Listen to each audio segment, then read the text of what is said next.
Okie doke. So sequence setup we were talking about. Okay, first thing, that club's got to go behind the golf ball. Okay, so put the club down behind the golf ball, pretty much with your feet together as you set up there, and we're going to grip the golf club then secondly, and in doing so now we're going to create our spine angle over the golf ball with our shoulders leaning forward, tailbone going back as you do, okay, before your feet even get set. Yeah. So once you've got club, grip, and then your posture, you can then set your feet. So you go through that sequence, club, grip, posture, feet, do all your pre-shots, which is fine, take your time on each sequence, that's fine, and then you sort of set your feet from there. So when you're in the right position, we now know we're never going to feel too close or too far because you put your feet where you feel comfortable. You're never going to put your feet too close or too far because you got that choice and option to set your feet in the right position. So we're going to get the same distance now from the golf ball to the feet every time for the club you're using. Okay, there's a more consistent position. Okay, so once we're swinging now, top of the backswing, like I say, is good. Top of the backswing there is good. So from here now, the hips are going to move this way to target, and then rotate round. Okay, and if you watch this is the one you really flush with the really good one. See your hips moving now to target there. So you're moving laterally there with that lower half.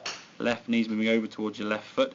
There's definitely a distinctive lateral lower half move as your arms drop, and now your left hip can twist out of the way and clear around fully. So your body now releasing the club to target your arms and your chest. If I hold the club at that sort of position there in front of you, the club now is facing the target, your body and arms and chest and hips sort of facing towards where I was stood. Yeah, so if I was sort of stood over here somewhere and you handed the club to me, the club's facing upwards perfectly, your arms and chest are facing the target, it's all come round together. It's not a flick of the wrist or a scoop or overly rotating. And from there now, because your lower halves work well, you can swing them into balance and again nicely rotate up onto that left side, all the way now down to the outside of your left foot, right foot up on its toe in a very, very good, but this was the one you flushed it went lovely and really, really good shot. Okay, so the more we can get that lower half moving there, it's that move there.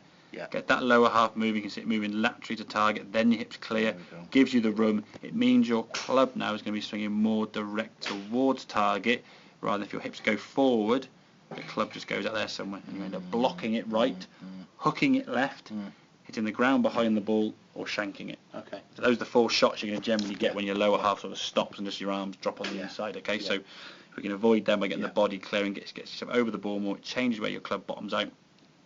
A much more direct shot. So rather than a big slinging hook or a big block, it's a softer draw or a slight push and a slight pull.